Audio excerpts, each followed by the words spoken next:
하나님의 말씀은 요한복음 8장 31절부터 우리 47절까지에서 보도록 하겠습니다.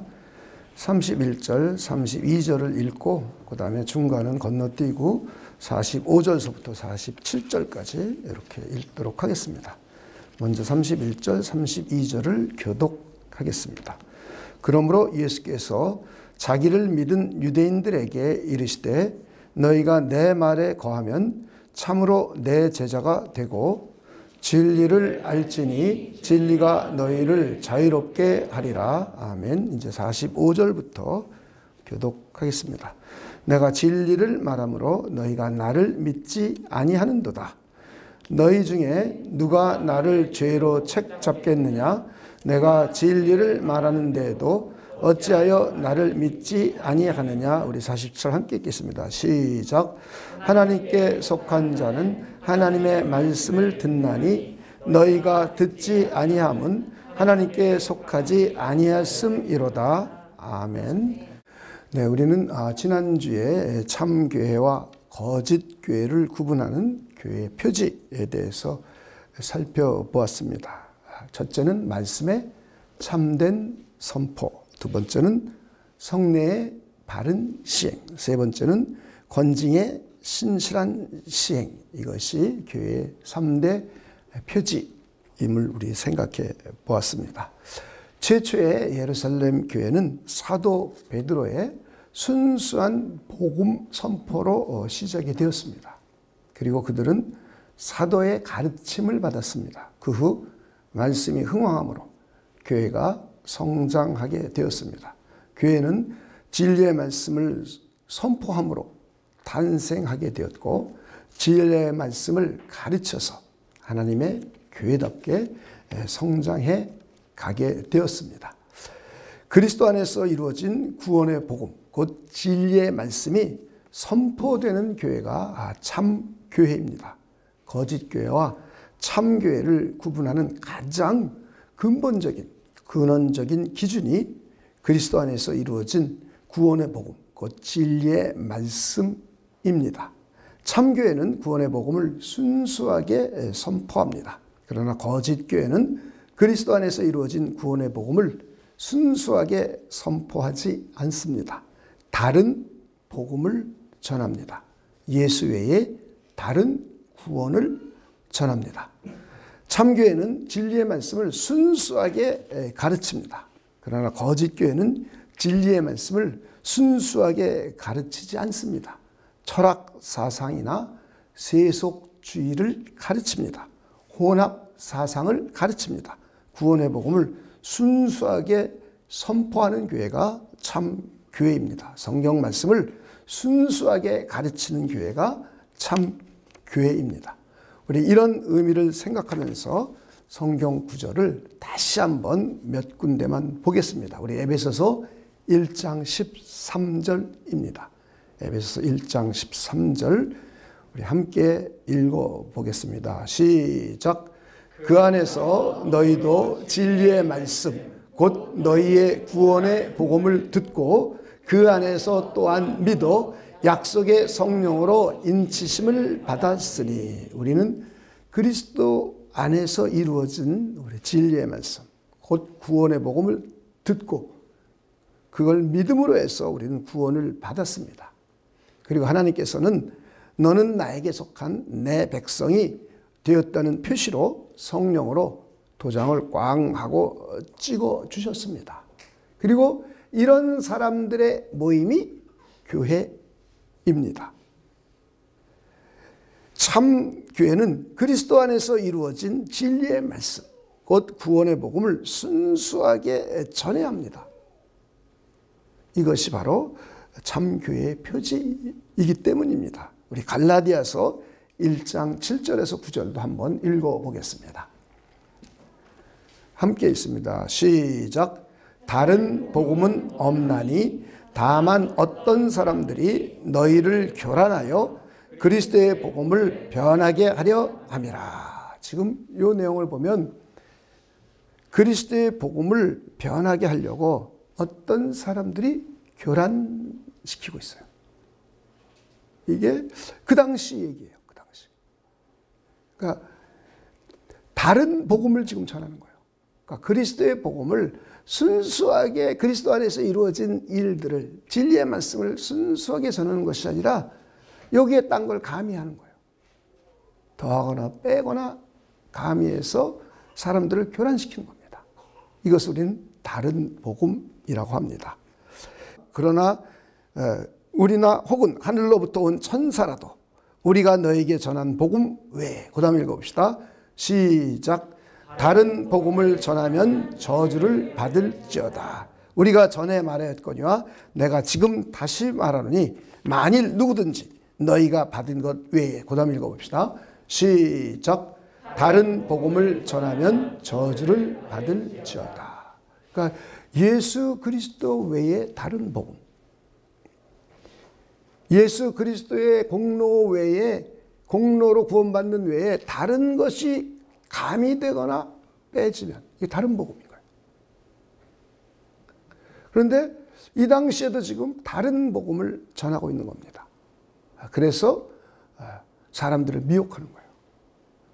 자, 그래서 그 다음 한번 요한일서 4장 1절로부터 3절까지도 한번 읽어보겠습니다.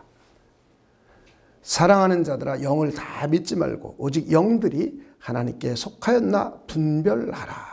많은 거짓 선지자가 세상에 나왔음이라. 이로써 너희가 하나님의 영을 알지니. 그 다음 읽어봅시다. 곧부터 시작. 곧 예수 그리스도께서 육체로 오신 것을 시인하는 영마다 하나님께 속한 것이요 예수를 시인하지 아니하는 영마다 하나님께 속한 것이 아니니 이것이 곧 적그리스도의 영이니라. 오리라 한 말을 너희가 들었거냐 지금 벌써 세상에 있느니라. 그러니까 예수 그리스도 외에 다른 복음은 없는 거예요. 그리고 예수 그리스도의 신성만 믿고 인성을 부인하면 적그리스도의 영을 받은 거예요. 그리스도를 믿는다고 하는데 신성만 믿는 거예요. 하나님의 아들이라는 걸 믿는 거예요. 예수님이 완전한 사람이라는 걸 믿지 않는 거예요. 이런 사람이 의외로 많습니다. 자, 이런 사람들은 적그리스도의 영, 거짓 영을 받은 거예요. 그렇게 설파하고 가르치는 거짓 선지자들이 이미 사도 요한이 요한 1서를 기록하는 이 시대에 있었어요. 그래서 우리가 이런 것들을 잘 이해해야 합니다. 지금 이 내용은 미래 일을 말하는 게 아니라 그 시절 얘기를 하는 거예요. 그 시절. 미래에 일어날 일을 얘기하는 것이 아니라 그 당시의 일. 성경이 기록됐던 그 당시. 그렇죠? 예수님이 십자가에 죽고 부활하고 승천하신 후 그의 제자들이 살아있으면서 주님의 가르침을 다시 가르쳐주는 그들이 살아있는 그 시절에 이런 일이 있었던 겁니다. 예수 그리스도의 다른 복음은 없습니다. 그리스도의 신성만 믿고 인성을 부인하면 적그리스도의 영을 받은 겁니다. 다른 복음을 전하면 저주를 받습니다. 참교회는 순수한 복음을 전해야 합니다. 참교회는 순수하게 진리의 말씀을 가르쳐야 합니다. 이게 진짜 교회예요.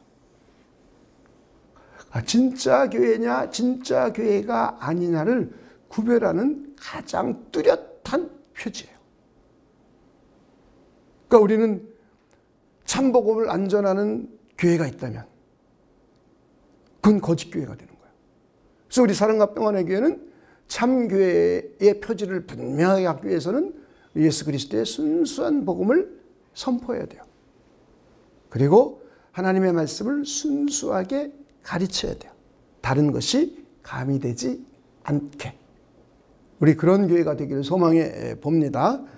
오늘은 참표지의 가장 중요하고 근본적인 순수한 복음의 선포, 곧 말씀의 참된 선포에 대해서 구체적으로 살펴보겠습니다. 첫째는 참교회에서 전하고 가르쳐야 할 진리의 말씀이 뭔가. 그것은 그리스도 안에서 이루어진 구원의 복음입니다. 그렇죠? 이걸 한번 쭉 살펴볼 겁니다. 두 번째는 구약 성경에서 가르치고 있는 핵심 몇 가지 진리가 있어요. 몇 가지 아주 중요한 사상이 있어요. 이걸 또 살펴볼 겁니다. 신약 성경에서 가르치는 핵심 진리 몇 가지가 간략하게 있습니다. 그리고는 참교회가 가르치면 안 되는 비진리, 참교회가 가르치면 안 되는 사상들을 우리 구약 성경을 통해서 살펴보고 신약 성경을 통해서 살펴보겠습니다. 그리고 마지막 결론적으로 참교회가 가르치거나 전하면 안 되는 사상들과 그걸 받아들였을 때 나타나는 몇 가지 현상을 한번 우리 살펴보겠습니다. 참교회가 전하고 가르쳐야 할 진리의 말씀은 일단은 그리스도 안에서 이루어진 진리의 말씀, 곧 구원의 복음입니다. 이것은 창세기부터 요한계시록 전반적인 내용에 걸쳐서 우리가 이해를 해야 진리의 말씀, 그리스도 안에서 이루어진 구원의 복음이 무엇인지를 이해할 수 있습니다. 예수님의 십자가의 부활 사건의 핵심이지만 예수님의 부활, 십자가에 죽고 부활하심만 알아가지고서는 참 복음을 이해할 수가 없습니다. 그래서 한번 성경 전반적에서 한번 생각해 보겠습니다. 첫째는 하나님은 영원 전부터 스스로 존재하시는 유일하신 분입니다. 여러분 믿으십니까? 스스로 존재하시는 하나님께서 창세 전에 계획을 가지셨습니다. 그리고 이 계획을 따라서 영적인 세계와 물질 세계를 창조하셨습니다. 여러분 믿으십니까? 그리고 하나님의 계획과 뜻을 따라서 영적 세계와 물질 세계를 경영하고 계십니다. 이것을 우리는 섭리라고 합니다. 여러분 여기까지 믿으십니까? 그리고 하나님은 하나님의 형상대로 인간을 창조하셨습니다. 그리고 인간에게 문화 명령을 사명으로 주셨습니다. 하나님을 대신해서 에덴 동산으로부터 시작하여서 생육하고 번성하고 점점점 충만하여 땅 끝까지 충만해지면서 온 땅을 정복하고 하나님의 뜻대로 다스리는 사명입니다. 그러므로 해서 하나님의 뜻을 온 땅에 이루어가는 것이 애초에 인간이 하나님으로부터 받은 사명입니다. 그리고 그 일을 감당할 수 있도록 하나님께서는 복을 주셨고 그리고 하나님의 형상대로 창조를 하셨습니다. 그런데 문제가 발생했습니다. 마귀의 꾀임에 빠져서 하나님의 뜻에 불순종했습니다.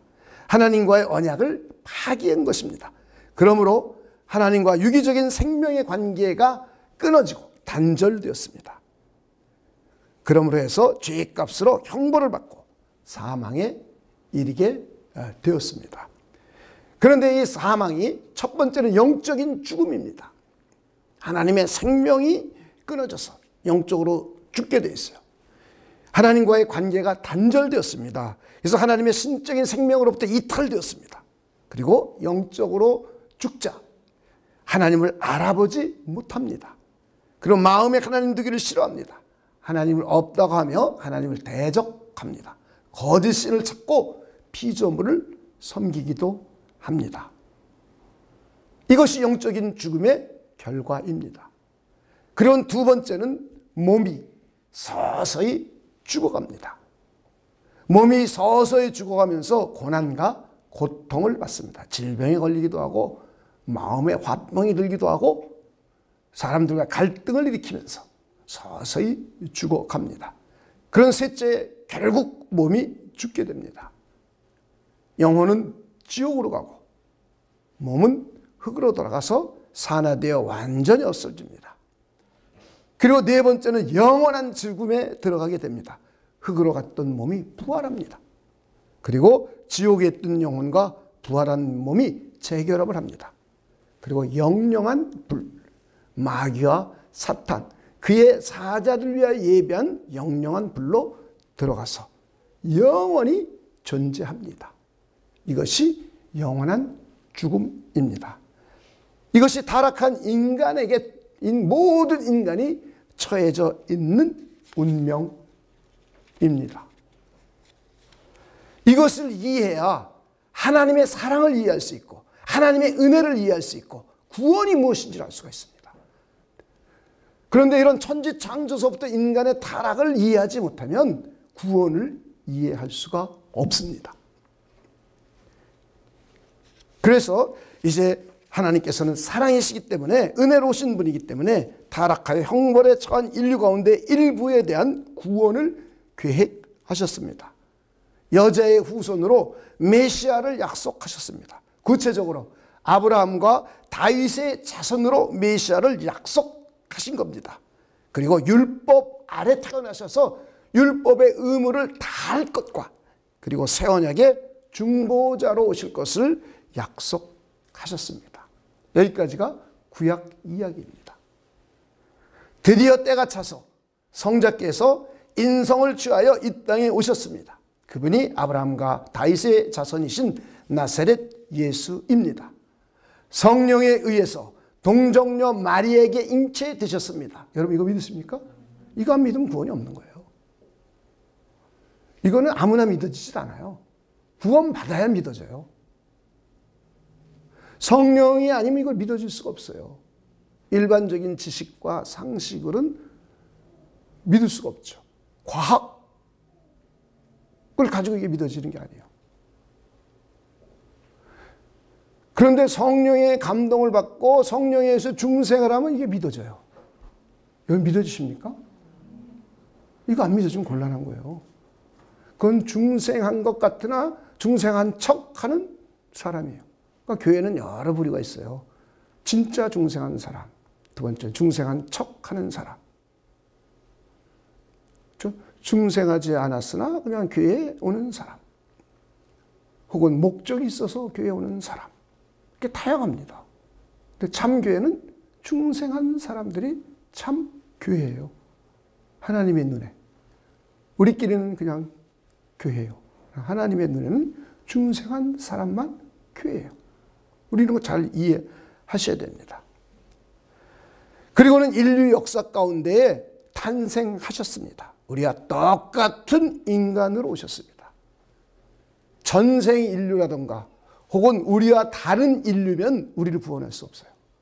아담과 동일한 종, 나와 동일한 종으로 오셔야 돼요. 우리와 똑같은 사람으로 오셨습니다. 그래서 이분은 완전하신 하나님이시며 완전하신 사람입니다. 이걸 믿는 거예요. 여러분 예수님이 완전한 인간이었음을 믿으십니까? 예수님께서 완전한 하나님이셨음을 믿으십니까? 이 두 가지를 믿는 거예요. 이 세상에 유일하게 딱 한 분인 거예요. 그러니까 여러분들이 거짓로 내가 재림 예수다, 내가 무슨 예수다, 내가 뭐 종말의 구원자다, 내가 무슨 천년 시대의 구원자다, 별 얘기 다 거짓말인 걸 금지할 수 있는 거예요. 아주 단순한데 사람들이 그냥 미혹하는데 흔들려가지고 거짓 복음에 흔들리는 거예요. 예수님은 성자세요, 성자. 그 성자가 인성을 취하여서 왔어요. 그래서 완전한 사람이며 완전한 인간이에요. 그래서 아기서부터 자랐어요. 이게 초림 예수예요. 그리고 재림 예수는 가신 모습 그대로 와요. 그러니까 아기로 태어나질 않아요. 재림 예수는. 그런데 자기네들이 구원자라 그러면서 자기 엄마 아버지가 있는 사람이 자기가 구원주다, 재림 예수다 그러면 믿을 수가 있어요? 믿을 수 없어요. 성경은 이런 걸 명료하게 얘기하고 있잖아요. 너희가 본 모습 그대로 다시 온다 그랬단 말이죠. 그러니까 얼마나 거짓 교회가 뭔지 구별이 쉬워요, 어려워요? 매우 쉬워요. 매우 쉬워. 근데 사람들이 성경을 모르니까 거짓 복음에 미혹되는 거예요. 그러지 않기를 주님의 이름으로 축원을 드립니다. 다시 한번 완전한 하나님의 완전한 인간이십니다. 그리고 율법 아래 태어나셨습니다. 율법을 지켜야 할 의무 아래 태어나신 거예요. 그리고 첫째 아담의 불순종과 저와 여러분 불순종을 대신해서 순종의 종이 되셨습니다.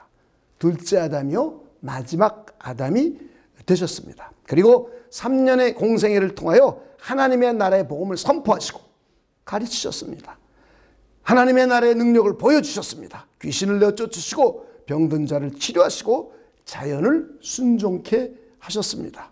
그 이후 우리가 받아야 할 지옥 형벌을 십자가에서 대신 받으셨습니다. 죄 없으신 주님께서 내 죄를 대신해서 지옥 형벌을 받으신 겁니다. 내 죄가 예수 그리스도에게로 전가되고 예수 그리스도의 의가 나에게 전가된 겁니다. 그리고 장사한 지 사흘 만에 부활하셨습니다. 여러분 예수님께서 부활하신 걸 믿으십니까? 그리고는 40일 동안 제자들과 함께 하시고 하늘로 제자들이 보는 앞에서 승천하셨습니다. 하나님의 보호자 우편에 앉아 계십니다. 그곳에서 우리의 중보자가 되어주셨고 만왕의 왕이시며 우리의 제사장이 되어주셨고 그리고 우리의 선지자가 되어주셨고 우리의 중보자이면서 우리의 보증인이 되고 계십니다. 그리고는 하나님의 보호자 우편에서 성부 하나님께 성령을 받아서 우리에게 보내주셨습니다. 하나님의 성령이 오셔서 하나님은 저와 여러분을 성령을 통하여 부르셨어요. 그리고 우리를 중생시키셨어요. 여러분 믿으십니까? 하나님이 부르신 거예요. 우리는 하나님의 부르심에 응답함으로 다 나왔죠. 하나님이 부르시고 우리를 낳아주신 거예요. 이걸 중생이라고 해요. 중생. 영이 다시 한번 태어난 거예요. 그리고는 우리가 구원 얻는 회심을 하게 되었습니다. 하나님께 회개하고 예수 그리스도를 믿게 되었습니다. 그랬더니 하나님께서 하나님의 법정에서 의롭다고 선언해 주셨습니다. 그리고는 성령으로 인을 쳐주셨습니다. 그리고 우리를 하나님의 가족에 입양시켜 주셨습니다. 그리고 성령께서 우리 안에서 우리를 인도해 주십니다. 율법의 요구를 이루어갈 수 있도록 우리를 이끌어 주시고 우리를 인도해 주십니다. 여러분 믿으십니까? 그래서 죽었던 영이 살아난 거예요. 그래서 여러분 누구를 알아봐요? 하나님 알아보잖아요. 그죠? 그래서 여러분 하나님의 말씀 들어야 안 들어요? 누구에게 속했기 때문에? 하나님께 속했기 때문에 우리가 이걸 듣는 거예요. 이해가 되셨어요? 성경이 얼마나 논리적이에요. 하나님께 속하지 않은 자는 이걸 보아도 주무시기만 해요. 설교를 들어도 들리지가 않아요. 세상 얘기는 들리겠죠. 코미디, 재밌는 얘기, 영화 얘기, 드라마 얘기, 사회 현상 얘기, 정치 얘기 이건 잘 들려요. 역사 얘기 이건 잘 들려요. 성경 얘기는 안 들려요. 안 들려요. 하나님께 속한 자는 하나님의 말씀이 들려진단 말이에요. 성경 말씀이 들려진단 말이에요. 그러니까 하나님께 속하지 않으면 안 들려진단 말이에요. 여러분 암송했잖아요. 암송하셨죠? 쉽게 구별하는 거예요. 진짜 교회가 어떤 것이고 가짜 교회가 어떤 것이 우리 그래서 쉽게 구별되는 거예요. 진짜 교회는 하나님의 말씀을 있는 그대로 순수하게 전하고 가르쳐요. 그리스도의 복음을 순수하게 더하지도 않고 빼지도 않고 전해요. 다른 예수를 전하면 큰일 나잖아요. 인간 예수를 전한다거나 하나님만 되는 예수를 전한다거나 예수 플러스 알파를 통하여 구원받는다고 하거나 무슨 말이냐면 예수님의 은혜, 십자가의 은혜 플러스 나의 공로가 더해져서 구원받는다고 한다거나 아니면 나의 행위를 통하여 구원받는다고 하거나 나의 윤리, 도덕, 철학, 사상을 가지고 구원받는다고 하거나 이거 다 거짓 복음이란 말이에요. 이걸 전부 미혹하는 영들이 우리들을 혼탁스럽게 하려고 가르치는 거예요. 제2가 아니잖아요. 갈라디아서에 명료하게 얘기해 주고 있잖아요. 요한 1, 2, 3서에 명료하게 얘기해 주고 있잖아요. 요한복음에도 명료하게 얘기해 주고 있지 않습니까? 우리는 이걸 잘 이해해야 됩니다. 그래서 우리는 이제 그리스도를 영접함으로 해서 죽었던 영이 살아났어요. 여러분 영이 산 자가 되었습니까? 그래서 여러분 하나님을 예배하잖아요. 하나님의 말씀을 듣잖아요. 그래도 우리는 몸이 서서히 죽어가요. 그리고 언젠가는 다 죽어요. 근데 우리의 고난과 우리의 육신의 몸의 죽음은 하나님의 형벌적인 죽음이 아니에요. 이제부터는. 이제부터 우리는 천국을 가기 위한 절차적인 죽음이에요. 그리고 우리가 이 땅에 살아가면서 육신의 고난과 고통을 받는 것은 하나님의 뜻을 이루려고 하는데 이루는 한계, 몸을 가진 한계 때문에 오는 고통과 고난이에요. 어느 때는 우리가 하나님의 뜻을 거역했을 때 아들로서 우리를 징계해 주시는 거예요. 우리 형벌 주시고 우리를 벌 주는 것이 아니라 우리를 징계하는 거예요. 징계. 그래서 우리로 하여금 하나님의 사랑을 깨닫고 회개하고 다시 하나님의 뜻을 따를 수 있도록. 그래서 우리의 고통과 고난, 이 땅에서의 고통과 고난은 믿지 않는 사람이 받는 것과 같은 고난과 고통이라 할지라도 다른 거예요. 여러분 이런 걸 잘 이해하셔야 됩니다. 그리고는 이제 우리는 언제인지 아무도 모르지만 우리 주님이 다시 재림하시면 우리 몸은 부활해요. 그렇죠? 우리는 죽으면 우리 영혼은 이제 낙원을 가는 거예요. 그래서 주님과 함께 있는 거예요. 주님과 함께. 좋잖아요. 그죠? 그때는 주님과 함께 있어요. 그리고 내 영혼은 이미 성화가 완성됐어요. 그래서 주님과 함께. 그때는 주님을 서로 보면서 있는 거예요. 그 잠다는 표현을 쓸 정도로 아주 평안한 곳이죠. 그렇죠? 그리고 몸은 흙으로 가요. 똑같이 안 믿는 사람과 똑같이. 그래서 예수님이 쫙 다시 재림하시면 우리 몸은 다 부활해요. 이게 마지막 종말의 때예요. 부활하셔서 부활하게 되죠. 그리고 우리 낙원에 있던 영혼과 다시 재결합해요. 그래서 부활한 몸은 고린도전서 15장에 잘 나와 있잖아요. 그렇죠? 몸의 구속이 완성된 거예요. 그래서 성화가 완전 완성돼서 영화로움 하나님의 영광 속에 함께 참여하는 거예요.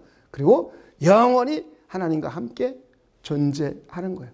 이것이 구원의 완성이요. 이 세상 끝을 내고 하는 종말이 되는 겁니다. 그리고는 이제 성령께서는 교회 공동체를 세워주셨습니다. 구원받은 사람, 중생한 사람들을 모아서 예배하는 공동체를 만들어주셨어요. 그리스도의 복음을 순수하게 전하며 진리의 말씀을 가르치는 공동체를 만들어주셨습니다. 서로 우애하고 서로 존중하고 서로 사랑하며 함께 한 몸을 이루는 하나님의 가족 공동체, 하나님의 권속 공동체를 삼아 주셨습니다. 그리고 이제 우리는 아까 말한 대로 이제 몸이 부활하여 영원히 살아서 종말의 심판으로 세상은 끝을 맺고 우리는 영생을 얻게 됩니다. 이 전체가 신구약 성경에서 증거하는 그리스도 안에서 이루어진 진리의 말씀, 곧 구원의 복음입니다. 참교회는 이 진리를 선포하고 가르쳐야 돼요. 할렐루야. 그래서 여러분들이 이 전반적인 내용들은 항상 여러분들이 숙지하고 있어야 돼요. 숙지. 그래서 누구를 만나든지 제가 말한 것처럼 설명해 줄 수 있어야 돼요. 여러분 할 수 있겠습니까? 이 얘기는 여러분 100번도 더 들었잖아요. 100번도 더 들었어요, 여러분. 여러분들은 100번도 더 들었는데, 예, 100번도 더 들었으니까 한 번쯤 그냥 해보세요. 부부끼리 한번 해보고, 자매끼리 한번 해보고, 형제끼리 한번 해보고. 자, 이것이 그리스도 안에서 이루어진 진리의 말씀, 곧 구원의 복음의 전반적인 내용입니다. 그리고 이제 구약 성경의 중심 사상은 우리가 한번 간략하게 정리해 보면, 첫째는 하나님은 천지를 창조하시고 섭리하신 유일하신 하나님, 유일신. 성경은 유일신을 가리키는 거예요. 구약 성경은 명료하게 유일신을 가리켜요. 이 하나님은 스스로 존재하시면서 모든 세계를 창조하셨다. 영적인 세계와 물리적인 세계, 물질 세계를 다 창조하셨다. 그리고 하나님은 자신의 뜻을 이루기 위하여 창조하신 영적인 세계와 물질 세계를 경영하신다. 운영하신단 말이에요. 이게 섭리예요. 그리고 둘째, 인간은 죄를 짓고 타락하여 형벌을 받게 되었다. 전적으로 타락하고 전적으로 부패했어요, 모든 인간은. 그래서 인간은 하나님을 알아보지 못해요. 인간 스스로. 하나님이 불러준 자들만 하나님을 알아봐요. 하나님을 불러준 자들만 하나님을 알아봅니다. 그렇지 않은 모든 인간은 하나님을 못 알아봐요. 저와 여러분도 하나님이 불러줬기 때문에 하나님을 알아보기 시작하잖아요. 아브라함도 하나님이 불러줬기 때문에 하나님을 아는 거예요. 잘 이해하셔야 돼요, 여러분들이. 이삭도 마찬가지죠. 그죠? 야곱도 마찬가지죠. 그러나 이스마엘이라던가 혹은 아브라함의 다른 자녀들은 하나님 몰라요. 이삭의 아들 에서도 하나님에 대한 거 관심이 없었어요. 잘 이해해 보세요. 쌍둥이에요. 근데 하나님은 에서를 안 부르고 야곱을 불렀어요. 야곱은 하나님 알아보잖아요. 하나님이 야곱에게 항상 나타나시잖아요. 그렇죠? 그리고 12아들에게. 그리고 예수 믿는 우리를 다 불러주셔서 우리가 예수를 믿고 하나님을 알게 됐잖아요. 자, 이렇게 인간은 전적으로 타락한 존재이기 때문에, 영적으로 죽어버렸기 때문에 자기 스스로 영이 살아날 수가 없어요. 어떻게 자기 스스로 살아나요? 죽었는데. 그리고 하나님 알아볼 수가 없어요. 전적으로 타락한 존재예요. 그래서 성경은 구원받고 나서도 하나님의 백성이 나고서도 계속 하나님을 배신하는 스토리예요. 구약은 하나님의 백성이 하나님을 배신하는 얘기예요. 그걸 기록한 거예요, 여러분. 그 뭘 알려주고 싶은 거야? 너희 인간들은 전적으로 타락했고 구원받은 이후에도 타락한 이기적인 본성, 죄로 오염되어 있기 때문에 나를 배신하고 배반할 수밖에 없는 존재야. 그걸 가르쳐 주는 거예요. 그러니 너희들 나에게 나오고 나를 전적으로 의존해서 살아야 돼. 그리고 내 뜻을 따르지 않으면 너 훈련시키는 거야, 내가. 하나님이 함께 하시고 인도하심 속에는 훈련이라는 개념이 함께 포함되어 있는 거예요. 하나님의 뜻을 따르지 않으니까 훈련시켜서 하나님이 하나님의 뜻을 따르도록 그런 사람이 되도록 이끌어 가시잖아요. 할렐루야. 이런 개념들을 여러분 잘 이해해 주셔야 됩니다. 그리고는 이제 메시아를 약속하셨습니다. 메시아. 구약은 메시아를 약속한 거예요. 메시아가 성경 전체 속에서 여자의 후손, 그렇죠? 아브라함의 후손, 율법 아래 태어날 것, 다윗의 후손, 새 언약의 중보자. 이렇게 구약 성경을 관통하고 있잖아요. 쭉 시대를 다 관통하는 거예요. 쭉 관통하는.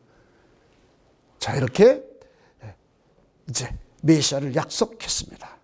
그리고 또 하나는 하나님은 하나님의 백성을 가장 안전하게 인도하시려고 온 세상을 섭리하십니다. 이걸 구약 성경에서 이걸 보여주는 거예요. 여러분들이 성경을 보면 이제 이스라엘 민족이 바벨론으로 포로로 잡혀가는 장면을 한번 생각해 보죠. 자, 바벨론은 제국이에요, 제국. 이스라엘은 요만한 거예요. 쫄가닥 다 망한 거예요. 아무것도 없어요. 다 뺏겼잖아요. 그렇죠? 그리고 그들에게 포로로 잡혀갔어요. 조금. 그래서 그들에게 종살이 비슷하게 사는 거예요. 그 제국을 통치하는 통치자들에 의해서 이스라엘 민족, 유대 백성들은 죽을 수도 있고 살 수도 있고 생사 여탈권이 그들에게 있는 겁니다. 그렇죠? 그런데 하나님은 뭐라고 계속 말씀하시는 거냐 하면은 제국을 통치하는 제국의 왕들을, 제국의 통치자들을 내가 임명하고 내가 세우고 내가 없앨 사람은 없애고 내가 세울 사람은 세워줄 것이다. 이걸 보여주는 거예요. 그래서 바벨론 제국을 멸망시키고 페르시아 제국에게 멸망시키고 그래서 다리오 왕이 등장하고 그리고 고레스 왕이 등장하고 이런 걸 보여주는 겁니다. 그러니 너희들 그들에게 굴종하고 그들에게 복종하지 말고 전능하신 나, 모든 세계를 통치하고 다스린 절대 주권자인 나의 뜻을 따라 순종해라. 이걸 가르쳐 주는 거예요. 그래서 거기에 순종하는 대표적인 인물로 다니엘 보여주는 거예요. 그의 세 친구 보여주는 거예요. 하나님이 절대 주권자이시며 자기 백성을 안전하게 보호하고 이끌어 오시려고 모든 세계를 섭리하시는 거예요. 이 왕도 세웠다, 저 왕도 세웠다 이러는 거예요. 이걸 보여주고 싶은 거예요. 이걸 우리에게 적용시킨다면 교회 공동체를 하나님께서 영원히 보존하시고 하나님의 뜻을 이루기 위하여 만왕의 왕이신 우리 주 예수 그리스도께서는 모든 영계의 왕이신 거예요. 모든 영적인 세계를 통치하시고 모든 물질 세계를 통치하시고 열왕들을 세우고 폐위하고 하는 모든 권한을 그분이 갖고 계신 거예요. 무엇을 위해서? 자기 백성을 안전하게 지키고 자기 백성을 하나님의 나라에까지 데려가기 위하여 모든 세상을 섭리하시는 거예요. 할렐루야. 우리 이걸 믿는 거예요. 여러분, 우리 이걸 믿는 거예요. 그러면 지금 현 시대에 코로나 바이러스가 어떻든 전쟁의 소문이 있던 북쪽에서 원자폭탄을 갖고 뭐라 그러든 중국과 미국이 싸우든 전쟁이 날 수도 있을 거예요. 우리는 모르죠. 우리는 모르죠. 아무것도 모르죠. 그래도 하나님은 자기 백성을 안전하게 모든 것을 합력하여 의를 이루게 하여 이끌어 가신다는 거예요. 할렐루야. 우린 이걸 믿어야 되는 거예요. 그러면 지금 적그리스도가 나타났다, 뭐 어쩌다 저쩌다, 전쟁의 소문이 있다, 거짓 선지자들도 지금도 많잖아요. 얼마나 많아요. 전쟁 난다, 뭐 별 얘기 다 하잖아요. 거린데 현혹될 이유가 있어요, 없어요? 전혀 없어요. 신앙이 분명하고 성경을 분명하게 이해하면 우리는 그런데 미혹되거나 현혹될 이유가 없습니다. 자, 어찌됐든 구약성경을 통해서 하나님은 자신의 백성을 안전하게, 가장 안전하게 인도하시려고 온 세상을 섭리하신다. 다시 정리하면 하나님은 온 세상을 천지를 창조하시고 섭리하시는 유일하신 하나님이다. 그리고 메시아를 약속하셨다.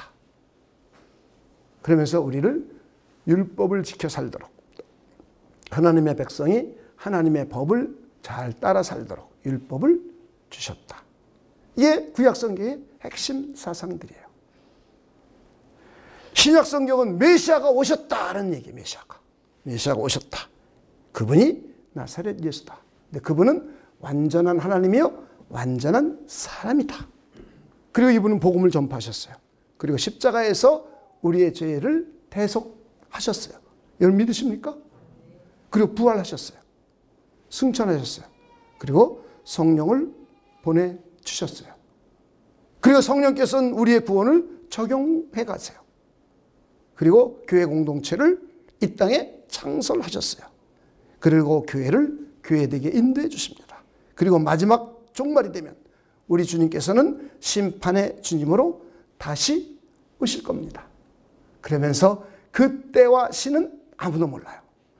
구원받는 사람의 숫자도 아무도 몰라요. 그걸 말하면 안 돼요. 언제다. 구원받는 사람 몇 명이다. 이거 말하면 안 되는 거예요. 아무도 몰라요. 이건. 근데 분명히 오세요. 그것만 가르쳐 준 거예요. 분명히 온다. 그런데 분명히 온다고만 가르쳐 줬는데 자꾸 언제 온다 그러면 이제 미혹해 하는 거죠. 아무도 몰라요. 근데 우린 다 알아요. 오시면. 어떻게 합니까? 여러분이 성령이 성경을 이해하게 해주죠. 성령이 제 설교를 들으면 들리게 해주죠. 그죠? 그럼 예수님이 오시면 누가 예수님을 알아봐요? 여러분 안에 계신 성령이 알아보는 거예요. 인간은 못 알아봐요.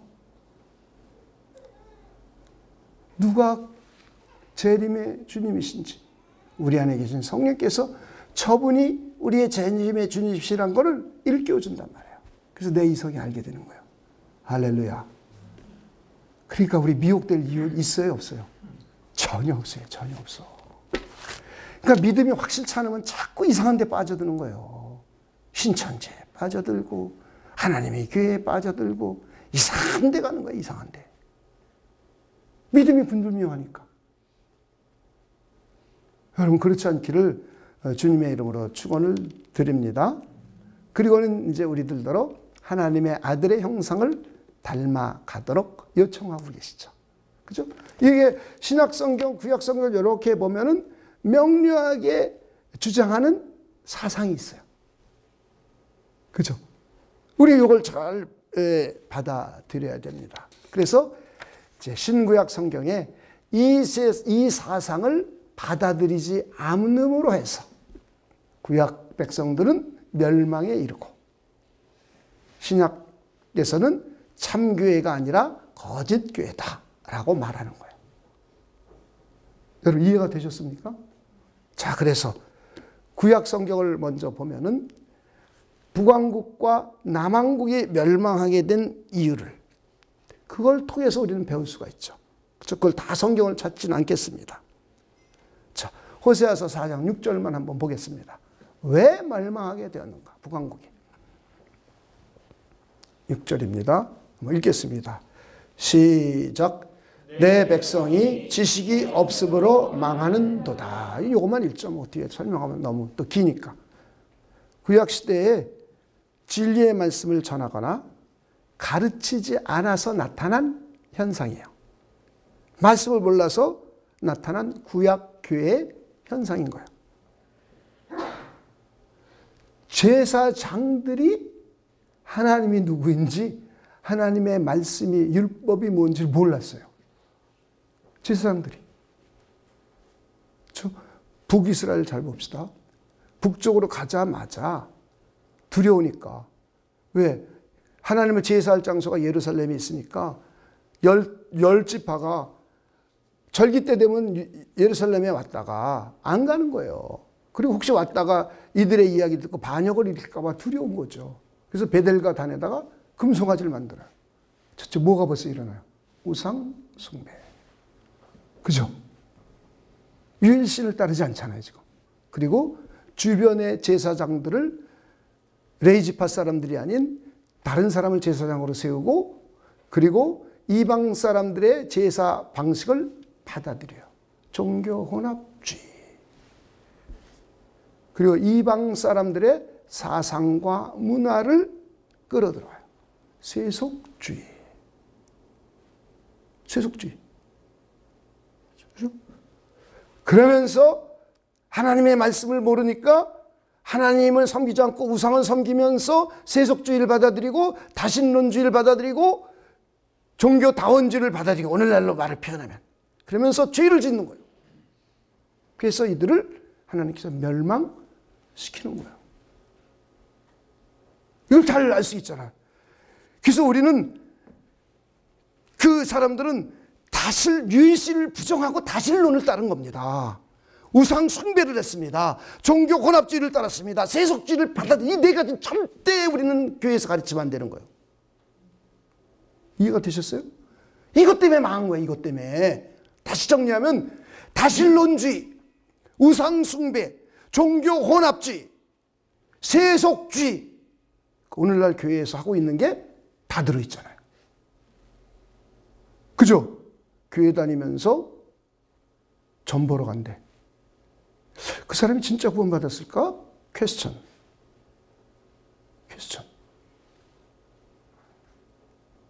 예수 외에 다른 구원도 있대.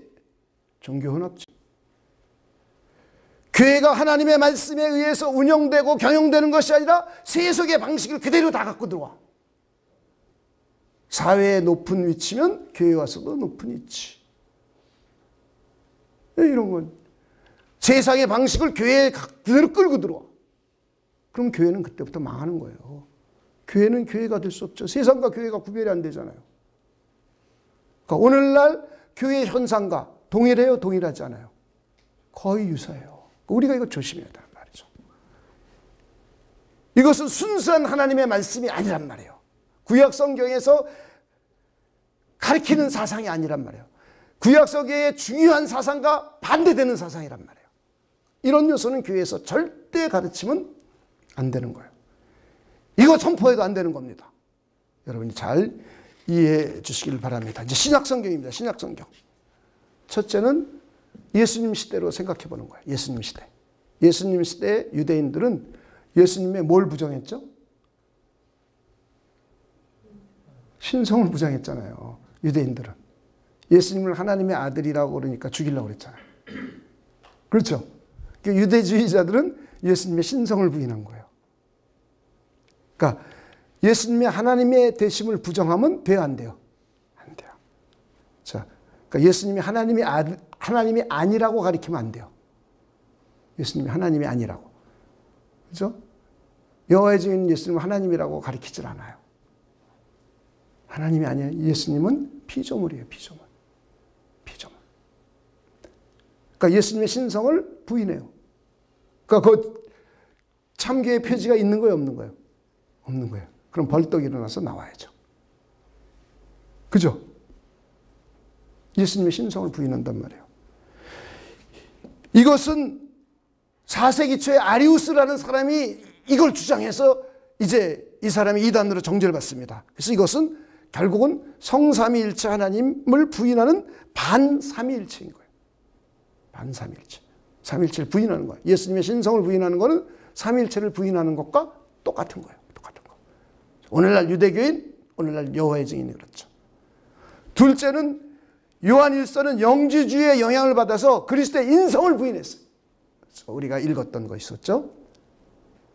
예수님께서 육체로 오심을 부인했단 말이에요. 인성을 부인한 거예요. 인성. 그러니까 예수님이 완전한 인간이심을 부인했어요. 이것은 5세기에부터는 또 단성론이라는 형태로 나타나요. 이 사상은 어떤 결과로 나타나냐면 예수님의 신성, 인성을 부인하면 예수님의 신성만 찾으니까 두 가지로 나타나요. 하나는 신비주의로 나타나요. 신비주의. 그러니까 우리가 복음은 그리스도는 그러니까 기독교는 신비한 종교예요. 신비한 종교지 신비주의가 아니란 말이에요. 이거 구별을 하셔야 돼요. 우리는 율법을 소중하게 얘기해요. 그러나 우리는 율법주의자가 아니란 말이에요. 이런 걸 구별할 줄 알아야 돼요. 여러분, 예수 믿고 구원받는 게 신비한 일입니까? 신비하지 않은 일입니까? 신비하죠. 예수님 안에 하나님의 모든 신성이 담겨져 있다니까 얼마나 신비해요. 인간인데. 인간으로 오셨잖아요. 예수님이 십자가에 피 흘려 죽음으로 우리 죄를 사함받았다는 게 얼마나 신비한 일이에요. 예수님이 부활하심으로 우리도 부활하게 된다는 게 얼마나 신비한 일이에요. 우리는 예수님과 함께 죽어본 적이 없어요. 그죠? 근데 우리는 예수님과 함께 십자가에서 죽은 옛사람이 죽은 걸로 봐줘요. 그리고 예수님이 부활하심에 연합된 자로 봐줘요. 그래서 새로운 피조물이 된 걸로 하나님은 우리를 봐줘요. 이게 얼마나 신비한 일이에요. 그러나 우리는 그걸 추구해 가는 게 아니에요. 신비주의를 추구해 가는 게 아니에요. 신비함을 추구해 가는 게 아니란 말이에요. 그런데 예수님의 인성을 부인하면 결국 신비주의로 가거나 또 하나는 금욕주의 형태로 나타나요. 금욕주의. 금욕주의. 자, 여기에 오늘날에도 우리가 금욕적인 형태로 우리 신앙이 간다고 하면 우리 딱 정신을 딱 차려야 돼요. 우리가 자꾸 신비주의로 가서 막 이상한 현상을 찾아간다면 이것도 우리가 정신 차려야 돼요. 그죠?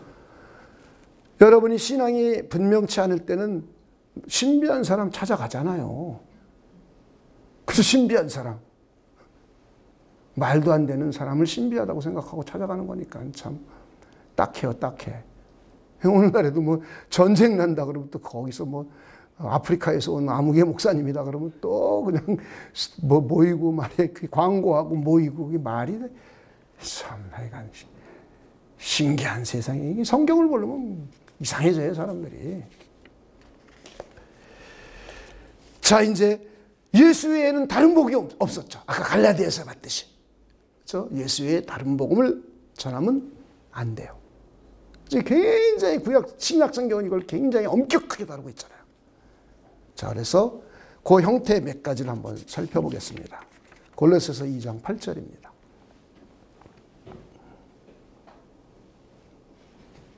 한번 읽어봅시다. 시작. 누가 철학과 헛된 속임수로 너희를 사로잡을까 주의하라. 이것은 사람의 전통과 세상의 초등학문을 따름이요 그리스도를 따름이 아니니라. 성경에 나오는 초대교회로부터 이미 영지주의 철학의 사상, 영지주의 철학 사상에 영향을 받아서 그걸 통해서 기독론과 구원론을 설명했어요. 이건 제가 한번 기회가 되면 한번 자세히 설명해 드릴게요. 그 철학 사상을 이용해서 그거 들으면 재밌어요. 아주 신기해요. 재밌어요. 근데 제가 한번 설명해 드릴 거예요.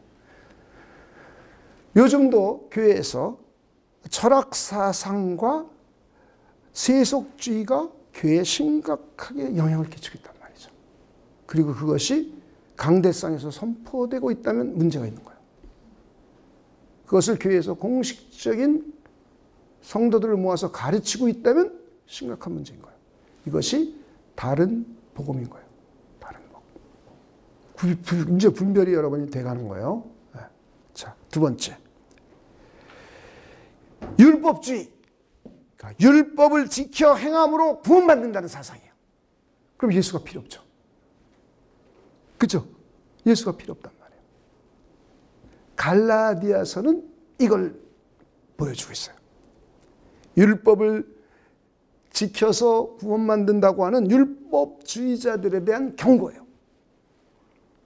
그리고 바울은 또 한편으로는 로마서를 통해서 자기 동족이 율법주의에 빠져가지고 구원받지 못하는 것 때문에 안타까워서 글을 쓰고 있잖아요. 안타까워하는 모습을 볼 수 있어요. 자, 율법을 지켜서 구원받는다는 사상이에요. 이것은 이제 4세기 말 인간의 선한 의지를 동원한 행위로 구원받는다는 펠라기우스주의로 나타나는, 펠라기우스 사상으로 나타나요. 그리고 중세교회는 이걸 반만 받아들여요. 왜냐하면 펠라기우스는 이단으로 정죄받았기 때문에 이제 교회는 이걸 안 가르치죠.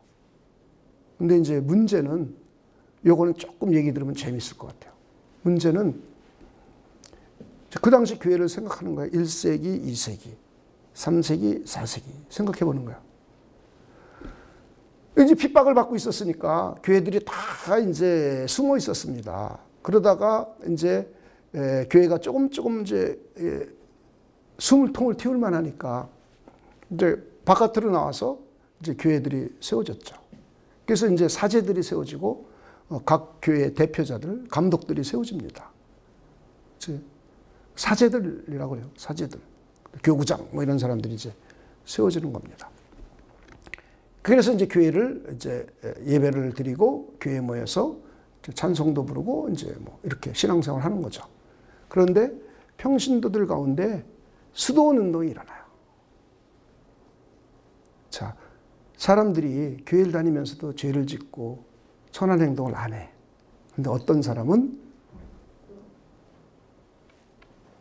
내 입이 항상 마음속으로 나쁜 생각 나오고 입으로 죄를 지니까 말을 안 하려고 조약돌을 물고 몇 년 동안 있어. 그리고 자기 혼자 어디 멀리 혼자 따로 가. 죄를 안 짓는다고. 그리고 수도를 자기 스스로. 이게 이제 수도원 운동이 되는 거예요. 그리고 어떤 사람은 기둥 꼭대기에 올라가서 20 몇 년 동안 기도만 해. 그럼 여러분 신비해요, 신비하지 않아요? 신비하죠. 와, 저 사람 대단하다. 이렇게 해야 안 돼요. 이런 운동이 일어나요. 계속. 그러니까 그 사람들에게 존경을 받아요. 근데 그들은 수도원에 있던 평신도였지 그들은 교회 지도자들이 아니야. 오늘날은 목회자가 아니란 말이에요. 그런데 이제 시간이 지나면서 자, 그들은 그럼 무슨 금욕주의를 굉장히 따르고 있잖아요. 자, 금욕주의. 결혼도 안 해요. 결혼도 안 해요. 그리고 자기를 수련하고 단련시키고 금식하고 기도하고 금욕을 해요. 자기 몸을 죽이는 거죠. 몸을 절제하는 일을 계속 하는 거예요. 그러면서 이제 이들이 신학을 공부한 거예요. 일종의 이제 오늘 쉬운 표현으로 하면 신학을 공부하고 목회자가 되는 거예요. 그래서 교회에 사제들이 돼요. 그리고 총대 교우들이 돼요. 실제로 역사 속에서. 그리고 그들 중에 교황이 나와요. 네. 자, 그러니까 당연히 그들은 뭘 중시하겠어요? 자기의 행위, 자기의 금욕, 신비주의 이걸 중시하겠단 말이에요. 그러니까 이들이 교황이 되고 이들이 교회의 지도자들이 되니까 결혼하면 안 된다. 뭐 이런 걸 만드는 거예요. 그 이유는 자기 자녀들에게 교회의 모든 권한을 물려주니까 그거 안 되지 않느냐. 결혼하지 않으면 자녀가 없으면 되지 않느냐. 그럴싸해요? 그럴싸하지 않아요? 그럴싸하잖아요. 그래서 교황제도가 확립되고 중세교회의 신학이 하나씩 정리되는 거예요. 그래서 펠라기우스주의의 일부를 받아들이는 거예요. 그래서 그리스도로만 구원받는다는 게 아니에요. 그들도 그리스도로 구원받는다고 그래요. 근데 그리스도만이 아니에요. 우리는 그리스도로만 구원받는다 그러죠. 오직 예수 그런단 말이에요, 우리는. 그죠? 그런데 그들은 어디 오직이란 단어가 없지 않느냐? 로마서에 그래서 오직 믿음으로만 아니지 않느냐? 그래. 오직자가 없다는 거예요. 오직은 우리가 붙였다는 거예요. 말이 돼요, 안 돼요? 되죠, 그들의 논리면. 그들은 그리스도를 믿음으로 하나님의 은혜로 구원받는데 이것만이 아니라 플러스 나의 공로, 나의 선행, 나의 공로가 덧붙여져서 하나님의 의에 내 공로가 도달하면 천국에 가는 거예요. 이게 모자라면 연옥으로 가는 거고. 자, 그러니까 예수 그리스도 외에 다른 것이 붙여졌으니까 다른 복음이 되는 거예요. 이해가 되셨습니까? 그래서 우리는 예수 외에 다른 복음을 전하면 안 된단 말이죠. 여러분들이 11조 했기 때문에 구원받는다. 여러분이 봉사했기 때문에 구원받는다. 이렇게 전하면 안 된단 말이에요. 우리는 예수 그리스도를 믿음으로 구원받은 거예요. 예수님의 십자가의 공로만으로 우리 죄를 용서받은 거예요. 여러분 그렇게 믿으십니까? 이 은혜가 감사해서 우리는 하나님께 헌금을 드리는 거예요. 그죠? 하나님께 11조도 드리고 하나님께 봉사도 하고 하나님께 헌신도 하고. 요번에 보니까 우리 교회 일로 이사 오는데 얼마나 많은 사람들이 애썼어요. 이삿짐 날로 청소해. 아직도 그냥 토요일만 되면 또 금요일날 밤새 또 와서 또 수리하고. 네? 얼마나 많은 사람들이 이렇게 애쓰고 있습니까? 자, 이것이 왜 합니까? 그거 안 하면 구원받지 못할 바가 합니까? 아니면 너무나 하나님께 은혜에 감사해서 우리에게 이렇게 예배당을 마련하게 해주신 은혜에 감사해서 합니까? 그래서 감사해서 한단 말이에요. 만약에 구원받으려고 하면 여러분은 이미 다른 복음을 믿는 거예요. 그렇죠? 이러면 안 되는 거예요. 다른 복음은 있어요, 없어요? 없어요. 다른 복음을, 예수 외에 다른 복음을 전하면 저주를 받는다 그랬단 말이에요. 저주. 심각하죠. 우리가 현실을 바라보면 사실은 심각한 겁니다. 이런 마음이 누구에게나 다 있거든요. 누구에게나. 그리고 이렇게 가르치는 교회들도 있고 목사들도 유혹을 받죠. 왜? 이렇게 가르치면 교회를 위해서 봉사도 잘하니까. 조아라 집사한테 조아라 집사 어저께 1억 버는 것 같은데 11조 안 하면 저주받아. 구원 못 받을지도 몰라. 그럼 당장 1,000만 원 가져와서 헌금하죠. 김은영 집사, 오늘 찬양팀 월화수목금 토 주일 계속 해야 되는데 봉사 열심히 안 하면 구원 못 받아. 자, 이건 잘못된 거다, 잘된 거다? 매우 잘못된 거다. 이것을 우리는 다른 복음이라고 해요. 다른 복음. 우리는 오직 누구로 구원받는다? 예수 그리스도로. 예수 그리스도로. 그래서 이것이 오늘날에는 행위구원론자들로 나타나요. 행위구원론자. 그리고 이제 도덕률 폐기론자들이 있습니다. 도덕률 폐기론자. 이제 이미 구원받았으니까 율법이 필요 없다는 거예요. 행위가 필요 없다는 거예요. 그냥 은혜만 받으면 돼요. 은혜 안에만 있으면 돼요. 은혜만 받으면 돼. 하나님은 사랑이시고 은혜시니까 다 용서해 주시고 다 받아준대. 네. 근데 우리는 은혜에 더 거하려고 죄를 지을 수 없어요. 여러분 죄 지어서 돼요, 안 돼요? 안 돼요. 하나님의 말씀인 율법을 잘 따라야 돼요? 따르지 말아야 돼요? 따라야 돼요. 율법을 지켜서 구원받는다고 생각하면 이건 율법주의자가 되는 거예요. 그러나 우리는 하나님의 백성이기 때문에 하나님의 법을 잘 따르려고 해야 되는 거예요. 여러분 그렇습니까? 그래서 도덕률 이걸 폐기론자들이에요. 구원받은 사람은 율법이 필요 없다라고 주장하는 사상이에요. 이 세기에는 마르치온이라는 사람이 구약 성경은 다 필요 없는 거라고 그랬어요. 네. 그리고 오늘날에도 우리는 완전해졌다고 주장하는 사람도 있어요. 완전해졌다. 여러분 완전해졌어요? 이거 완전주의자라 그래요. 완전주의자. 완전해졌다. 완전주의자. 우리 완전해지질 않았어요. 그렇죠? 우리는 아직도 완전을 향하여 가고 있는 중이에요. 우리는 죽어야 완전해져요. 여러분 그렇지 않습니까? 죽어야 완전해진단 말이에요. 구원파가 대표적이죠. 구원파가. 자, 이렇게 도덕률 폐기론으로 나타나기도 합니다.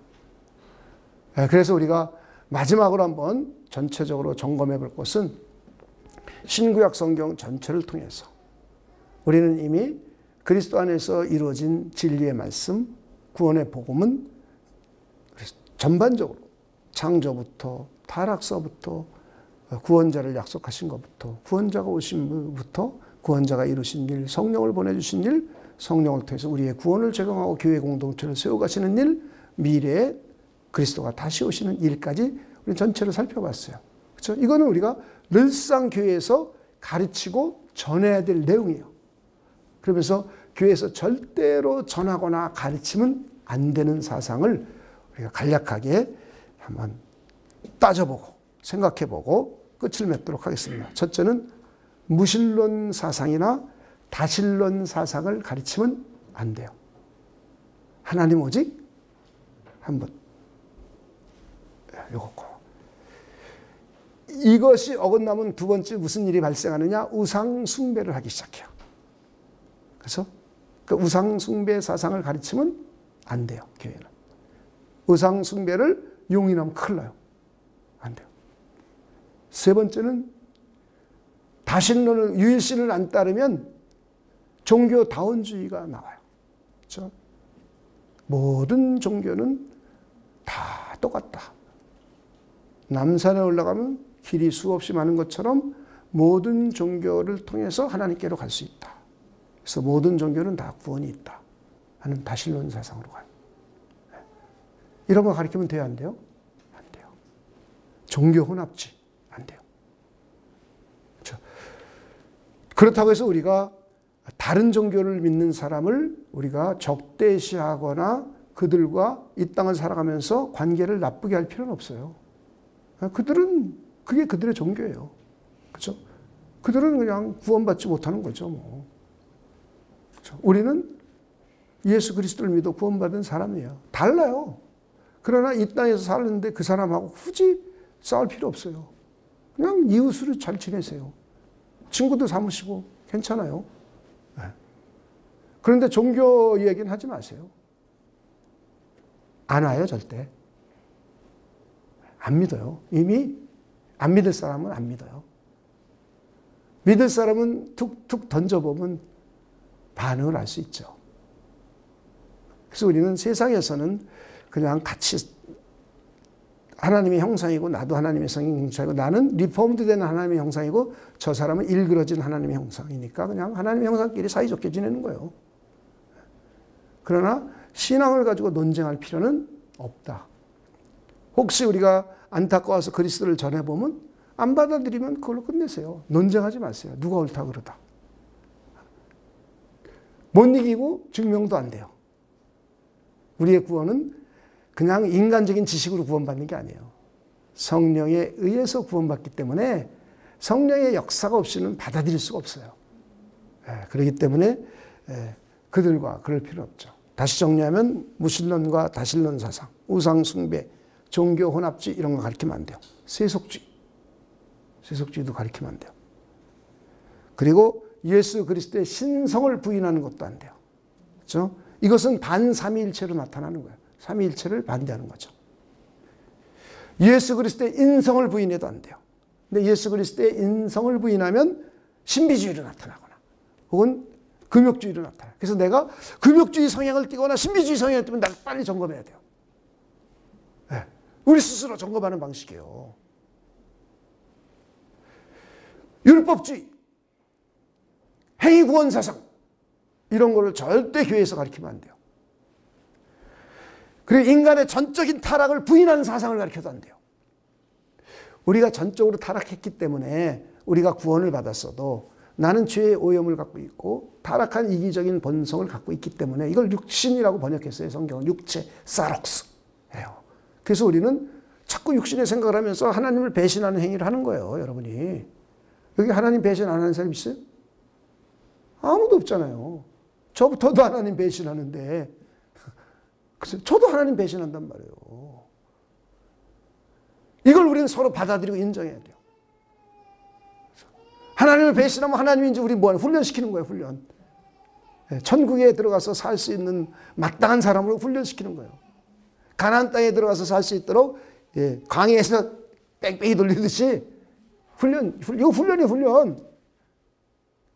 징계 혹은 훈련이라고 그래요. 징계 또는 훈련. 그리고 자력 구원 사상 이렇게 나타나요.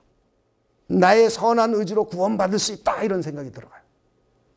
그리고 요거 반을 줄여서 하나님과 내가 협력하여서 구원을 받는 거다. 하나님의 은혜 플러스 나의 공로 이런 거 절대 전하거나 가르치면 안 돼요. 인간의 철학이나 도덕을 통해서 구원받을 수 있다. 이런 말도 가르치면 안 돼요. 도덕률 폐기론도 가르치면 안 돼요. 더 나가서 시한부 종말론도 교회에서 가르치면 안 돼요. 자, 여러분들이 우리 교회에서 전하지 않아야 될 일들 한 6가지 정도 되는 것 같아요. 자, 이런 것들을 여러분이 잘 정리해서 이런 것들은 내가 앞으로 교회에 새가족이 오거나 이런 것은 가르치거나 그러면 안 되겠구나. 그래서 이런 것을 나타내거나 이런 특징을 보이는 교회는 참교회로서의 표지를 자꾸 흐릿하게 잃어가는 거죠. 그리고 어떤 거는 심각하게 참교회로서의 표지를 훼손하는 거예요. 그래서 우리 교회는 그런 교회가 되면 안 되잖아요.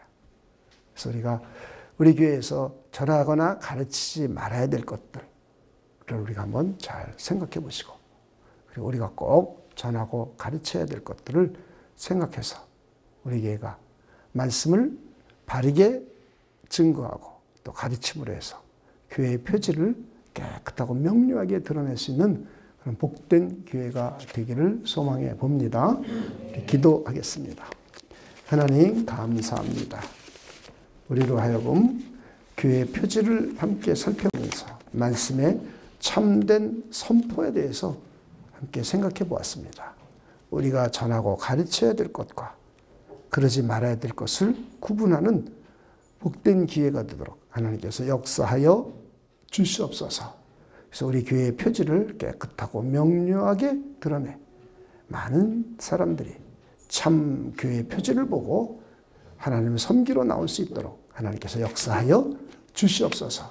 감사를 드리며 예수님의 이름으로 기도하옵나이다. 아멘.